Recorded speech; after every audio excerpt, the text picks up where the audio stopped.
work with scientists, you do what we call a baseline. You take all the measurements, all the data of the water at rest over a period of time. The intention is to change the pH up or down. With that intention, you start to see the pH actually change. It's incredible. Holy crap. And then when you stop looking at it, it goes back to the baseline. All right, guys, we got Caroline Cory here, just coming off the movie premiere from the Anunnaki series, right? Yes, Congrats absolutely. on that. Thank you so much. This was a very, very different type of production. Oh, yeah? Yeah. What made it different? Well, first of all, when Billy came to me and said he wants to do a show on the Anunnaki, it's a whole series. And, he's pretty much the only host, and there's only a couple of other collaborators because the topic is so intense. And he wanted to bring so many different perspectives, but from his own research. And so I wanted to make it very visually interesting, so you're not just like watching a person talk, even though this is fantastic, but, for a film to tell a whole story. So we had a whole very elaborate production. Oh, I bet. Yes, multiple cameras, of course, but it was actually a 3D set. Wow. Environment. So That's cool. it's not like a typical green screen thing. It was extremely technical, so many issues, but at the end, it came out gorgeous. I can't wait to see it. Yeah. And you made a lot of films now, right? Yes, quite a few. This one was different, because of all this technical aspects, but it ended up, being stunning. And the content is so cool for people who know Billy Carson. Yeah. And I also helped him with some of the, the writing.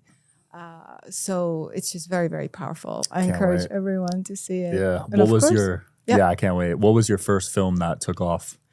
Well, I've done a few, but the first one that was the most powerful, I want to say more impactful, was Superhuman. It's Superhuman, the invisible made visible. And so the reason why this film was so powerful, I think it's because so many people, hear about the mind creates, your consciousness creates your reality. Okay, it's like, yes, but how? So I have this scientist mind, engineer mind, sort of, and I like to understand the mechanics of everything. Like, it's like, don't tell me this is how it is and just believe me. I don't want people to just believe me, Right. So what I've done in this film is we did a live on-camera experiments. So, for example, we would take a bottle of water and we would focus on it and try to change the pH or the structure of the water with your mind. Whoa. And so, of course, now we're working with scientists. This is not, some little, fluke thing. Yeah. So when you work with scientists, you do what we call a baseline. So you create a baseline, you take all the measurements, all the data of the water at rest over a period of time. So you have kind of the baseline. And then from there, let's say exactly at a certain time, you start focusing on it. The intention is to change the pH up or down. And so with that intention, you start to see the pH actually change. It's incredible. Holy crap. And then when you stop looking at it, it goes back to the baseline. How crazy is You that? can control a water's pH level just with your mind. Exactly. That is fascinating. And then you do it over and over and over. And that's how you get a scientific data, So we've done this. We've done it with DNA. We also did an experiment, fascinating, with the DNA. So what we've done with that one is we would try to increase the electrical conductivity. So with your mind, you would focus on a DNA sample. And again, under laboratory conditions, you take a baseline over several hours, sometimes several days. Wow. And then exactly at a certain time, we focus on it and try to increase the electrical conductivity. The first time I did this, Sean, it shot up 400% in seconds. What? So the scientist was, what just happened? We had never done this experiment. And we did it over again and again because the first thing you want to rule out is, an error of some kind. So when you do it over and over and you keep manifesting the same results scientifically under laboratory conditions, then it's real. And so sometimes it would go up 100%. So what's important about this is that when you increase the electrical conductivity of DNA, its shape starts to change. Its rotation, it goes from a double helix to a torus formation. And when that happens, it starts to self-repair. Wow. This means with your mind, with your thought, you can literally increase that conductivity and change your DNA structure and rotation and self-repair. Crazy. I could believe it though, because Joe Dispenza's done it. Right. Wim Hof has done it. Right. He's been injected with disease and he's mentally got it out of his body. Exactly. The mind is powerful. Exactly. So that's why this film Superhuman was very successful, because people would actually see, the results of these experiments live instead of you just telling them, it's this way or that way. Just believe me, Right. or see a bunch of numbers. Then we demonstrated telekinesis at a distance, in Faraday cages.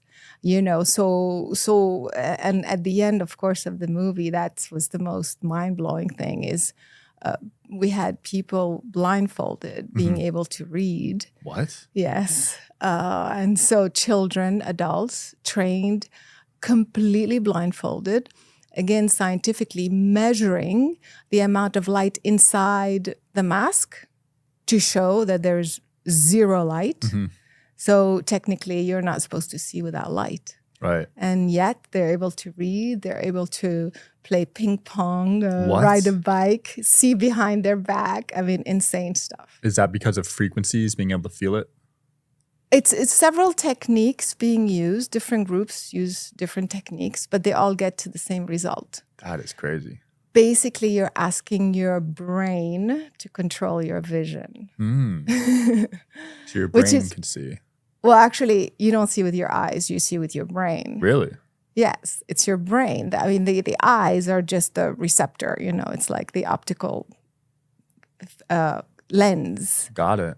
But actually, vision is controlled by the brain. Wow. So if there is no light, technically you're not supposed to see because there's no reflection on objects.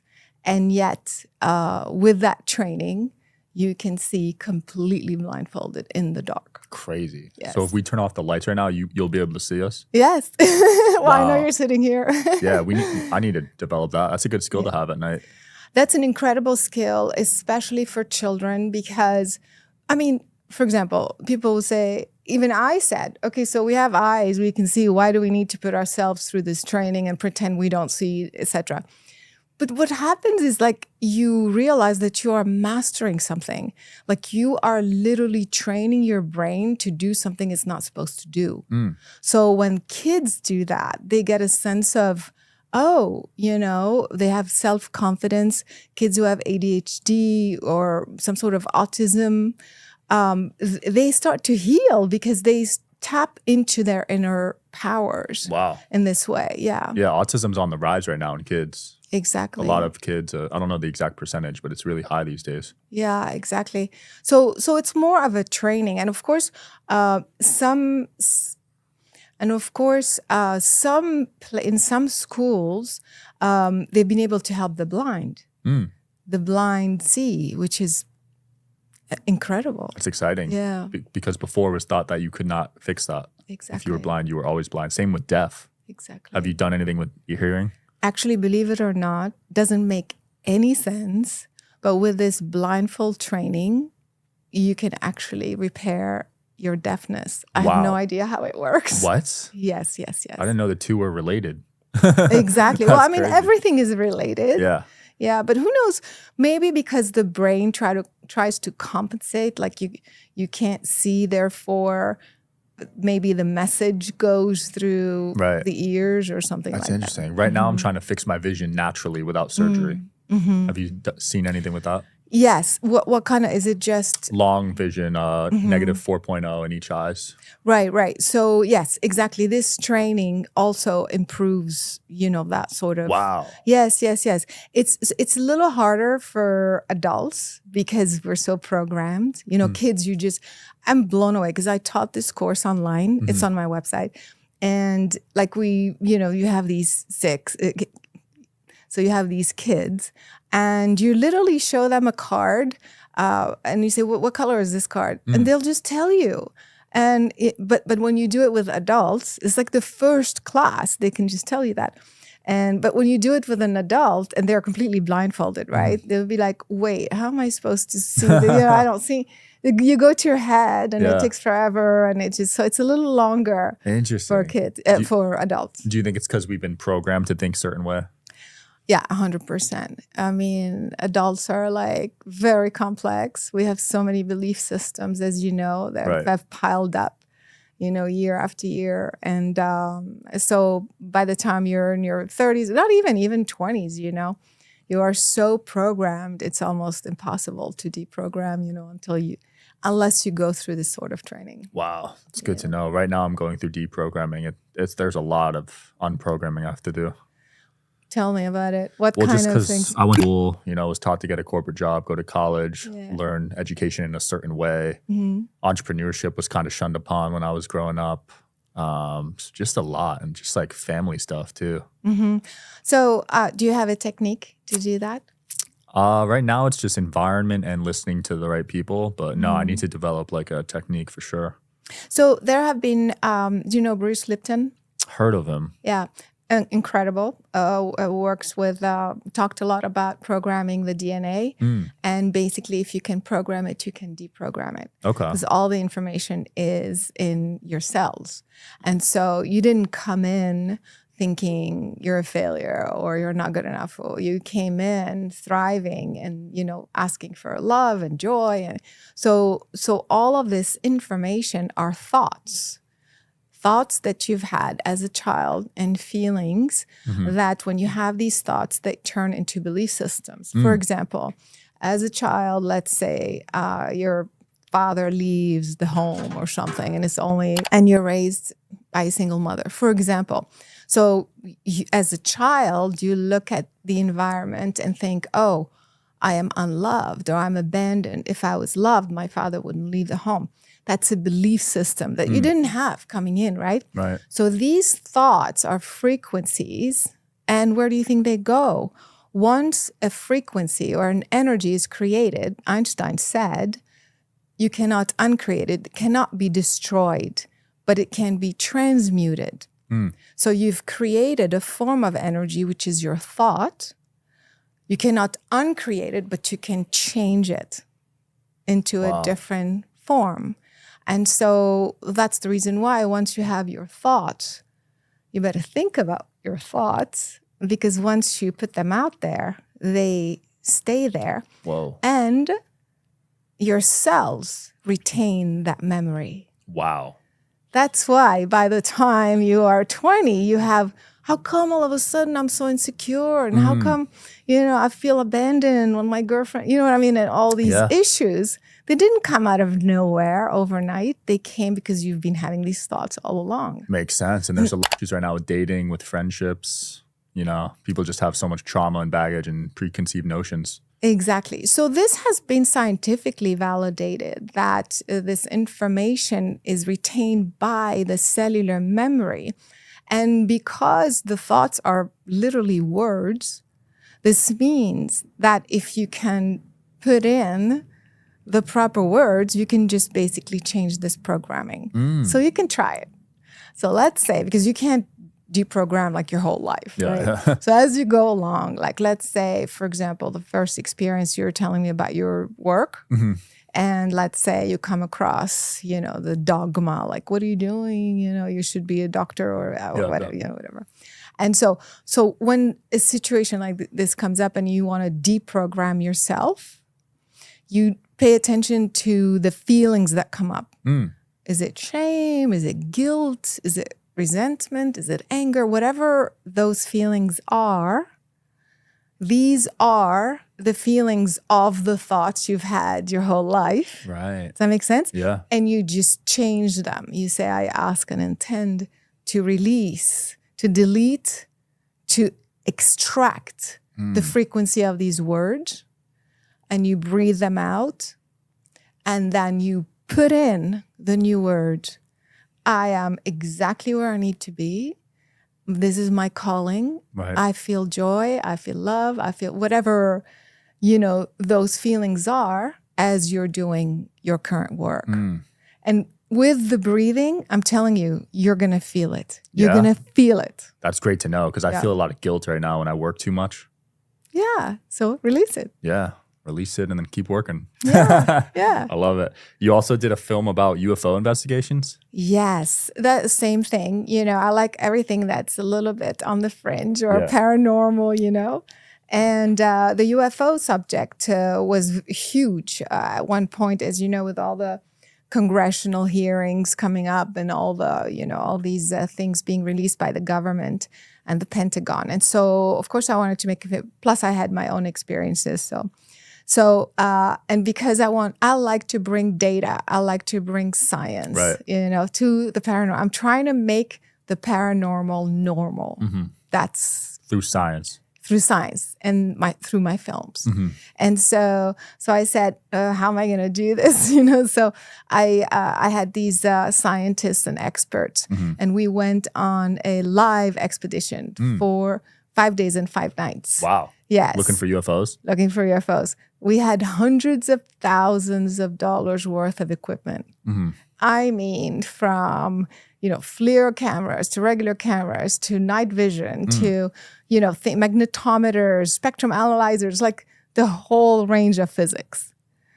And we captured a ton of stuff. Really? Incredible stuff. Wow. Where were you?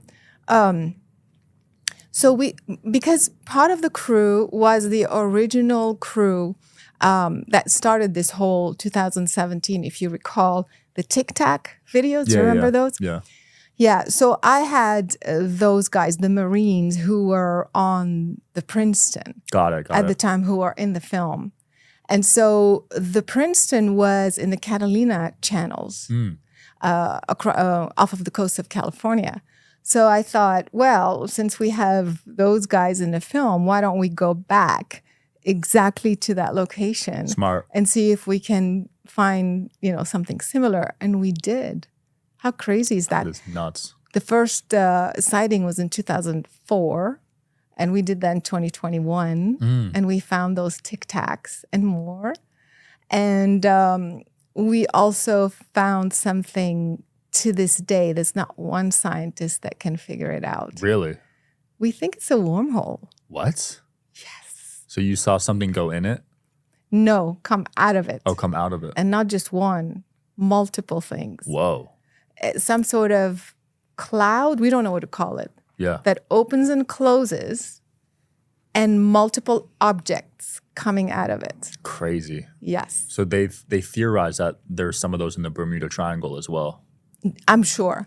So, and also what we did to make it very scientific is we triangulated. So we had cameras on the coast of California and across in Catalina Island and a third location. Wow. So from 3 locations, we were capturing data. That's crazy. I know. And then we had radar validate the cameras exactly in that location, showing these objects come out of that hole. We don't know what it is, so we're calling it a wormhole. Yeah. So you saw some UFOs. Wow. Yeah. So aliens are real then.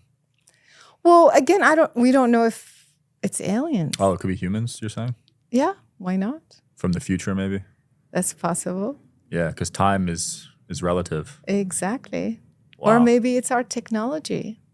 We're not being told. That's possible too. True. There's a lot they keep hidden from us, right? Exactly. A lot of government conspiracy theories. So did NASA like your film? It's interesting because these scientists that we worked with, I mean, they work with NASA. These were top scientists. They do, university professors. They get all these grants and they work with NASA and the government and everything else. And like I said, and we did this conference, not one of them could verify or tell, no, not verify, of course they can verify the data, but they cannot tell us. I mean, we were open to the idea, well, maybe it's not a UFO, maybe it's some sort of atmospheric something that we don't know. We had different scientists from different disciplines. None of them could tell us what this is. Wow. That's crazy. If the best scientists in the world can't explain it, then it's something beyond our knowing. Or maybe they do know and they don't want to tell us. You're so optimistic. I love it. Do you think humans are, do you think we came here from somewhere else? 1,000%. In fact, in one of my movies called Among Us, we were talking exactly about this subject. And I was interviewing one of the top geneticists, Gary Nolan, if you've heard of him. I have. Yeah, so he was in the film. And I was first trying to get him to talk about the junk DNA. You know, they tell us like 90% of our DNA doesn't do anything, which doesn't make sense, but you know. And so I was trying to get that information because a lot of people think that this 90% that we call junk is supposed to be alien. So I was trying to get him to answer this question. And of course, you know, he's a big professor and on camera, he said, look, Caroline, what I'm going to say is we don't know what this 90% is, but I can tell you this. The human DNA follows what we call Moore's Law. So Moore's Law actually is we talk about Moore's Law in terms of electronics sometimes or computers. Yeah. It's when the system multiplies its complexity over a specific period of time. So for example, the DNA, it turns out that the human DNA follows Moore's Law. And this means that every 600 million years, it will double in complexity. So if you go back from where we are today, 2024, what have you, 600 million? Yeah. You go back from today, 2024, 600 million years, it would be half the complexity. Go back 600 million years, half the complexity. Got it. Does that make sense? Yeah. And so if you did that, you get to the original point where it doesn't, you know, you can't go back anymore. And that original point, meaning, is when the first human DNA was born, let's say. And that turns out to be 9 billion years ago. Wow. So wait, what? So if the human DNA is 9 billion years old, but planet Earth is how old? I don't even know. 5 billion years? 5 billion. 5 billion years? This means that the human DNA is older than the planet. Wow. So where was it? Interesting. Does that make sense? It does. That's proof that the human DNA existed somewhere else. Interesting. And was implanted on planet Earth when the planet was ripe enough, so to speak. Right. To inhabit, So you don't believe in the theory of evolution then? No. We didn't come from tadpoles. Well, I mean, there's some of that, but that's not the only answer. Right. Yeah. Theory would be correct if someone proved the Earth was actually 5 billion years old then. Exactly. Well, that's pretty much across the board. Oh, yeah? So as a planet, not as a civilization. Civilization is a different story. Got it. How many civilizations came and inhabited the planet? That's very debatable. Of course, the average scientist is going to tell us 4,000 years or something, but of course we know it's a lot more. Yeah, that's what they teach us. Yeah, but we're talking about the actual DNA. So I asked, Dr. Nolan, I said, well, wait, if it was 9 billion years somewhere else in the universe, how did it get here? And he said, through these cosmic explosions and things, you have meteors, you have all these things that travel space and land on planets. Interesting. And he said that's how information and DNA is transferred from one location to another. Wow. Yeah. And that's been verified. This is not me saying that or him. I mean, it's been verified. Interesting. Yeah. So that's what the Anunnaki is about then. Exactly. Yeah. And they used to live a long time, right? Exactly, yeah. Yeah, Billy talked about it. They would live to 1,000, some of them. Yeah, exactly. Now we're only living to like 80. If that. Yeah, we've taken a step back, right? Yeah, exactly. Well, all the things damaging us. Yeah, I mean, that's exhausting. Like, I feel like we're bombarded with, if it's not the air, it's the water. If it's not the water, it's the food, it's the pesticide, it's our walls, our homes. It's like, right. It's the lights, it's everything. The lights. It's exhausting. We really have to constantly combat, all of these toxins. Yeah, you've covered some of it: 5G, chemtrails, vaccines. You covered that in one of your films, right? Yeah, exactly. Well, so the idea is, the reason why I'm making these films, especially like Superhuman, to empower people to think that, wait, if I can change the pH of water with my mind, if I can change the conductivity of my DNA, if I can see without my, you know what I mean? Mm-hmm. Therefore, I can potentially change the chemistry of my body. I can change the hormonal imbalance in my body, you see? So, what was the question? Oh, the 5G. So when we are bombarded with the 5G radiations and this and that, you start to kind of feel more empowered instead of a victim to everything that's happening to us. And then we offer tools, right. So this is what I'm going to do to shift and kind of protect my energy field. I love it. Yeah, now they're saying even Wi-Fi is bad for you. Yes, absolutely. And we're surrounded by that every day. It's crazy. I feel like, and I'm super, super, super sensitive. I bet. Like since I was a kid, and I can see like the subtle energy like around people, and I can literally see these like blasts of frequencies. Wow. Coming at us. It's really disturbing. That's scary. Yeah. Yeah, I got to start shutting my Wi-Fi off at night. For sure. Wow. You communicated with light beings when you were 5 years old. So you've had these powers since you were born, probably. Everybody has these powers. But when I was 5, I had the first experience. I was just there. I was just, the living room. It was Christmas Eve, I remember, because there's like all these trees and gifts and, food and everything else around me. And I remember looking around and feeling that life was meaningless. No, it's fine. I'm 5 years old. Holy. I mean, I was like, no, it wasn't exactly like that. It was more like I was seeing like my parents like fight over, okay, where did you put the gift? Oh, you forgot this. And blah, blah, yeah. So I was looking at them thinking, really? Like, what is that about? Isn't that supposed to be about love?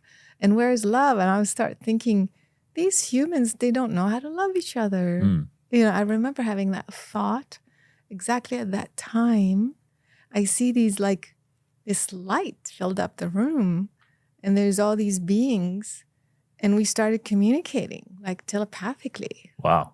So at 5 years old, nobody teaches you telepathy. Yeah. It just started to happen. And I felt that I was them, they were me, and I could see the energy where they came from, where I had come from. And they said that's how you stay connected with your original self. Interesting. So you think those were angels? Sort of. Wow. Yeah. That's cool. Type of being similar. Yeah. And then you had another interesting experience at 17, a near-death experience. Yes. This is from a car accident, actually. But those beings at the age of 5, I think this was a very, very important connection because it did something. They actually told me that when you come, let's say, on this side of the veil, it's as if I was here on this side of the veil in physical form, and they were my stream of consciousness on the other side, so to speak. And they were telling me that it's always like this. Everybody's like this. So you can only see, the physical body here, but then your stream of consciousness, your original consciousness is still there somewhere else. Interesting. And so in that line of communication between you, when people say, I'm talking to my higher self, where's the higher self? You are here in physical form, but your whole consciousness is in a different spectrum. You don't see it, but it's there. And this line of communication, when I said we speak telepathically, it means that you're still getting those messages in your sleep, in your meditation. That's how it works. Right. And so one of the things they said was that this communication, that this connection with your original self and your spirit family, your original self is always there your entire life. And so, but you have to ask for it. Like you have to consciously say, I want to stay in communication with my original self and bring the higher knowledge or be on the right path or, be here for a higher purpose and so on and so forth. Right. And everybody's like that. And so they kind of told me to ask for it. It's not like it happens spontaneously. It's kind of like there's a radio station, right? There's a radio sitting there. There's all kinds of, radio frequencies. They're all playing different songs. But if you don't turn on the radio and go to the specific frequency you want to hear, you're not going to hear it. Right. Because the radio's off. And, so it's kind of like that. Like that line of communication is open, but you have to say, I want to communicate. I want to receive those messages. So that's how I kept getting those messages throughout my life. Wow. So your higher self, is that your spirit?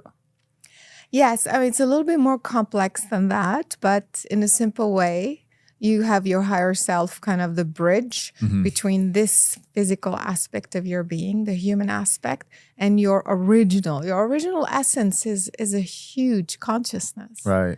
So you just bring a tiny piece to fit in this body, and the rest of it is still there. Amazing. Yeah. It's incredible to see you balance the spirituality with the logical side of things. Yeah, I think that's kind of what is helping a lot of people understand some concept through my work. Right. Because, I don't want to just talk about the spiritual stuff and say, hey, this is the way it is and just believe it. And, but if I can bring the logical, like you're saying, the validated data from this angle. So you're also reaching people who are very cerebral, who are very pragmatic. Right. It's like, wait, show me the data.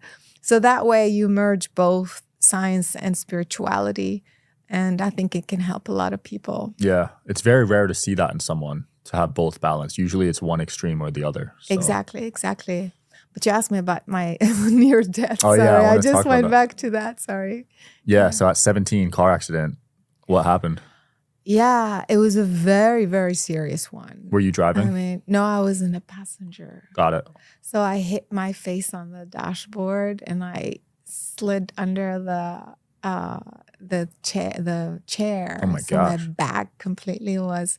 So yeah, I couldn't walk. Whoa. Yeah, for a few days. And then nothing was broken. What? It was a miracle. I know, it was a miracle. You got guardian angels. Yeah, for sure. Because it was very bad. The car was like an accordion, Jeez. Yeah. And so at that time, I lost consciousness, obviously, because, I had hit my head.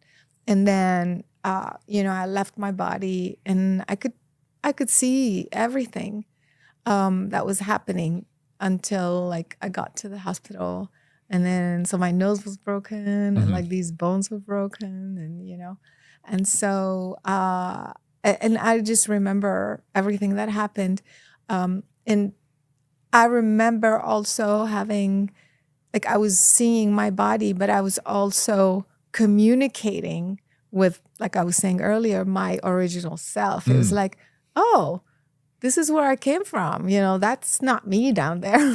That's just this body, it's a temporary thing, but that's the real me. And that was amazing. It was kind of reminding me why I was here, what I was supposed to do, and what was yet to come, and things like that. It was life-changing. Interesting. So you had an out-of-body experience. Yeah, they call it astral projection, right? Well, it was near death. Near death. Near death is when you almost die and then you go out of the body. Yeah. So your spirit left your body. Yeah, exactly. Wow. Exactly. And you saw your higher self. Yeah, exactly. That is cool. Yeah. Do you think humans are here, each one with a purpose? 100%. And I think that's the problem, is that most people aren't aware of their higher purpose. And so like what you were saying, you know, you're born here and your parents say, hey, I want you to grow up and be rich and marry a pretty girl and or whatever, or be a doctor or lawyer or whatever. And so they start putting this information in your head that has nothing to do with your real purpose, you know? Right. And so you get on this path that's not really you. And that's why you have all kinds of crises. Now there's a huge mental health crisis for teenagers. In fact, in Las Vegas. Did you know that? No. Yeah. Huge problem. Dang. Teenage. And so because you get to a point, I'm like, what am I doing with this life? And they have no answers. That sucks. Yeah. So that's why it's very important to be aware of what you're here to do at a very young age. Yeah. Plus we're also battling ancestral trauma, right? Exactly. So it's a very difficult balance because your parents also, it's like you can't blame your parents because they didn't know better. Right. They also had the same treatment. So, but we are here, you know, to try to change things, to try to bring back who we really are, you know, but from the beginning, for that to be the source or the base of how we grow up, how we get educated, how we create a human life, right, and get on a proper path instead of listening to what others want you to do, what others want you to be, you know? Yeah. So, so that's, I feel education needs to change. Yeah. You know, society needs to change. Everything needs to change. It's a tough balance on the parent side because they do want the best for you, but they're teaching you the information that worked for them, which is different. Which is very different. I mean, they also grew up, you know, at a different time. Were very, very difficult. I mean, circumstances for them as well. Right. So it's very difficult. But this is what we're here to do. You know, you spreading, you know, important information. Me trying to, you know, like people like us trying to remind people at the end of the day, what's the most important thing? Before you go to bed at night, what have you done today that is useful to your soul and to humanity? Because we come in for a dual purpose as an individual soul to evolve, but also always to contribute to the collective. Yeah.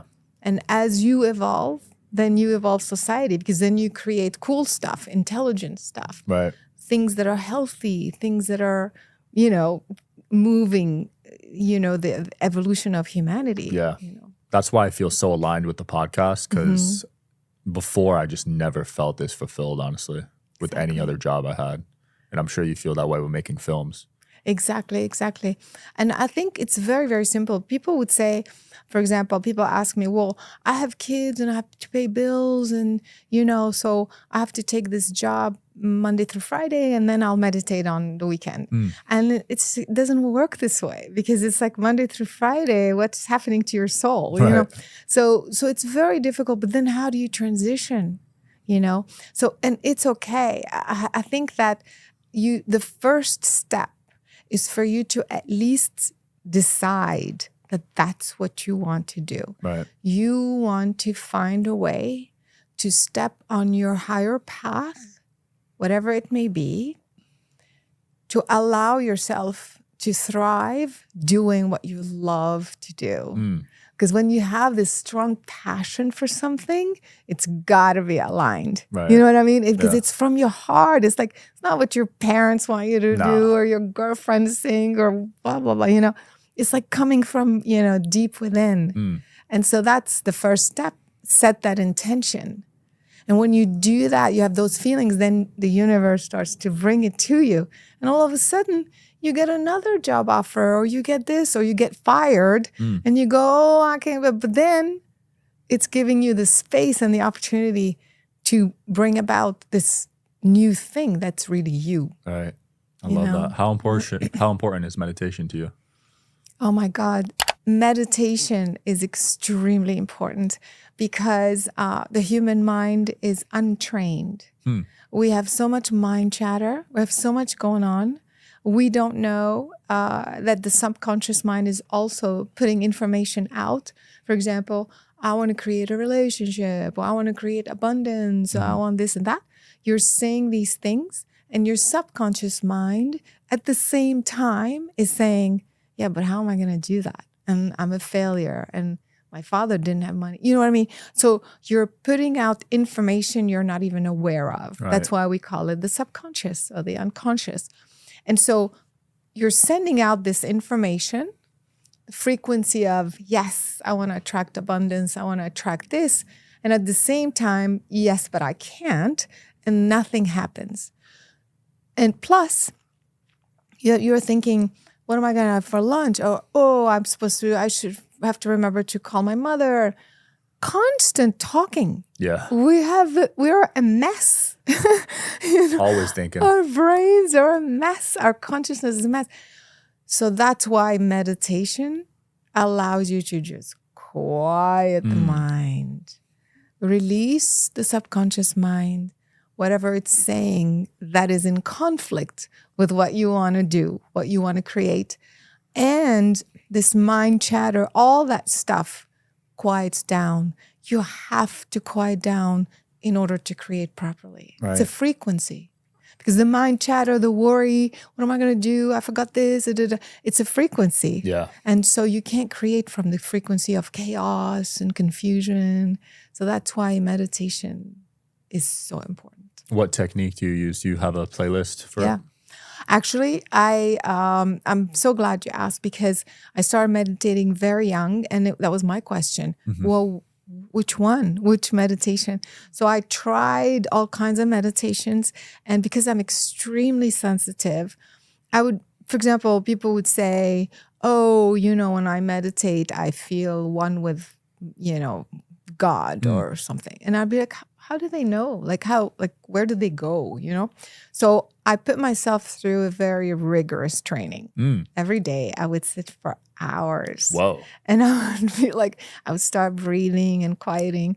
And I'll be, okay, so now I'm going to focus on just expanding my energy field and merging with the trees and nature. And then I would sit with it and feel like, how does that feel? How does it feel? It's pretty nice. Okay, but I wouldn't call that God, Then I would kind of merge with the whole planet, and then I would merge with the universe, and you know what I mean. And then I would notice what my body was doing and how I was feeling, and I realized that there's one place, one frequency, one energy that completely transforms your entire body and your brain instantaneously. Wow.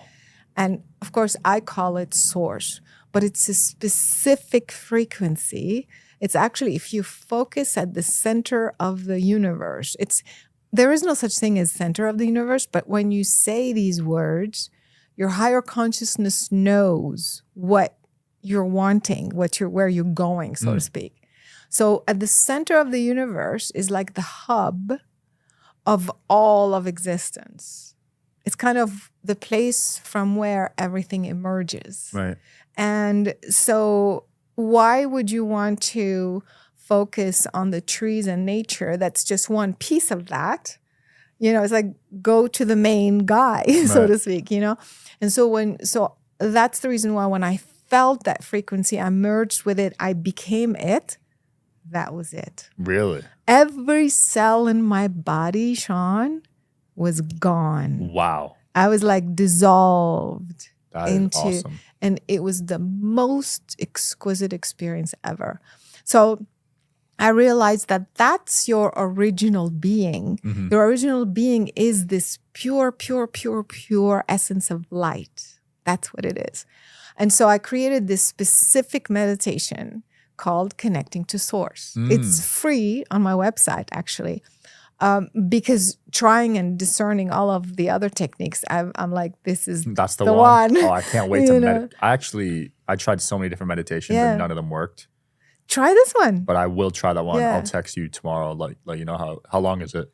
Well, so exactly. So they used to be very long, but now it's like, people don't have time. Yeah. So I made a very short one, 7 minutes long. Oh, perfect. Yeah, exactly. I'll do that for sure. Yeah. Because before they wanted like 30 minutes. I was like, No. Try it 7 minutes. Okay. 7 minutes. I'll try it. Yeah. I'm excited because I never shut my brain off. It's just firing all day. And also what happens, we have to do it, a few times, but try it even once, you're going to feel a difference. Okay. And what I've done also, because I'm very sciencey, I don't know why, it's just I want to find data, I want to find, numbers.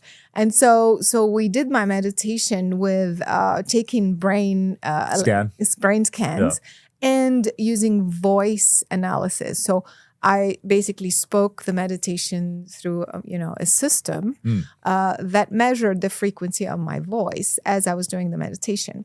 And it was incredible because what would happen is when I would say certain words, for example, source, I wouldn't just say it because I experienced it myself, like in my body, like I knew it. So when I would say some words, I would actually project myself there. I would bring that energy. My brain waves would like shoot up. Wow.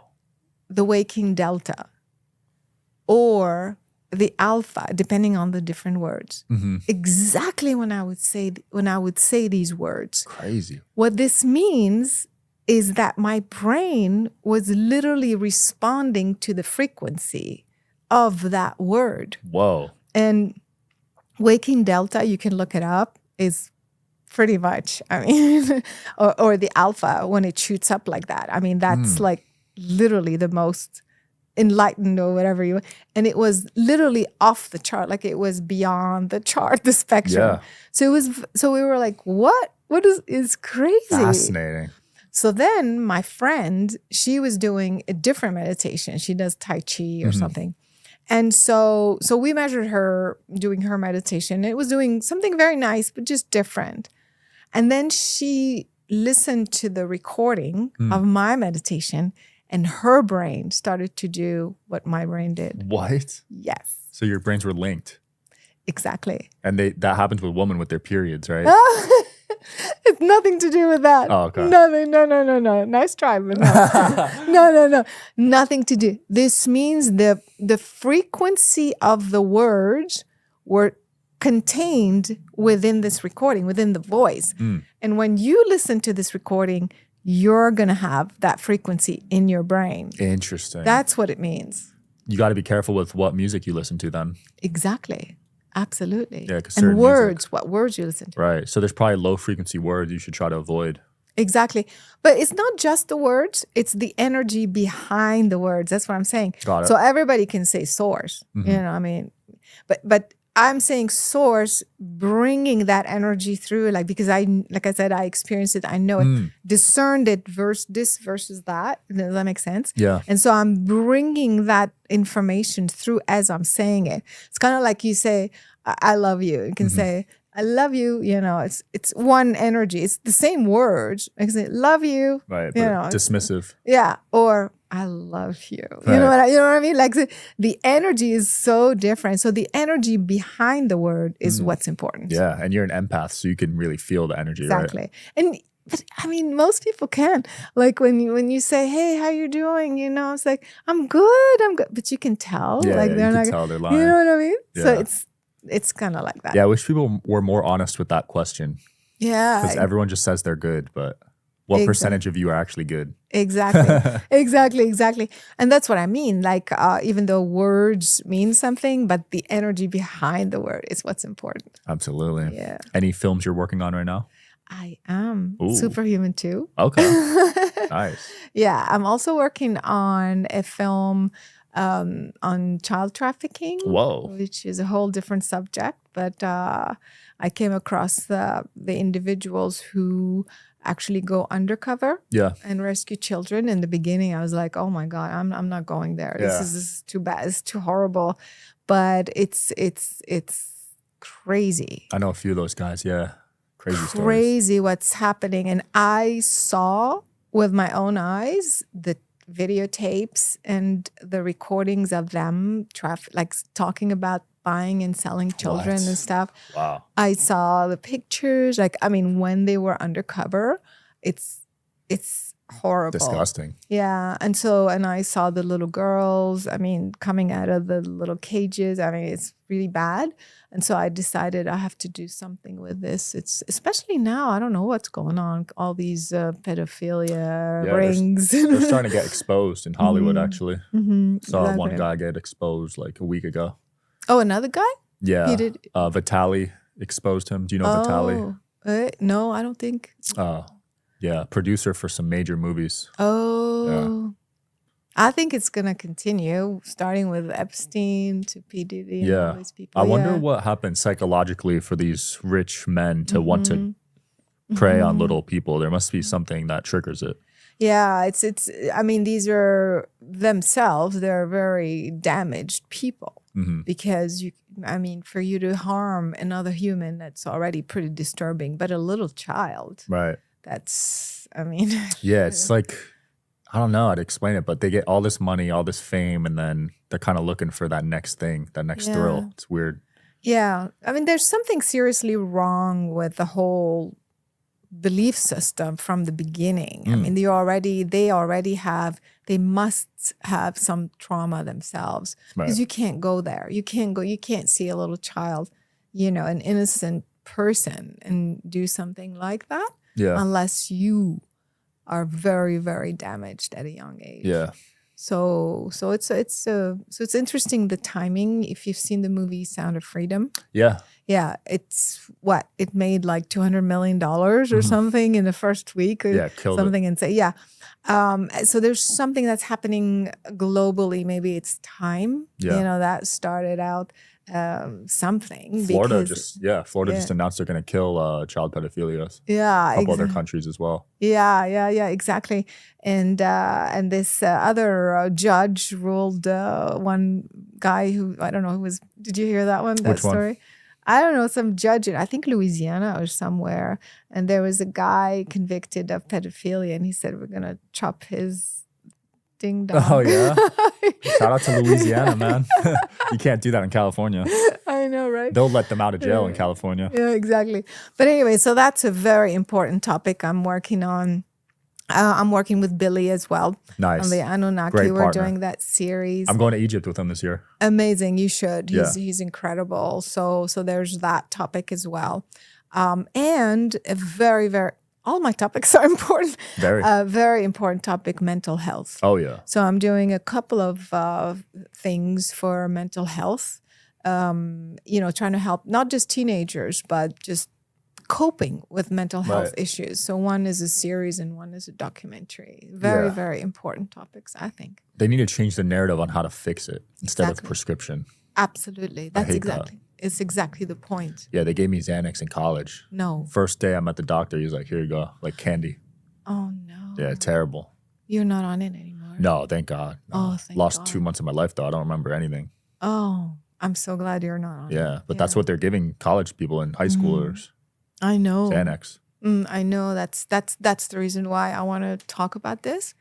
And like we were just saying, it's a huge, huge crisis for teenagers and adults as well. Yep. And especially with what's happening in the world right now.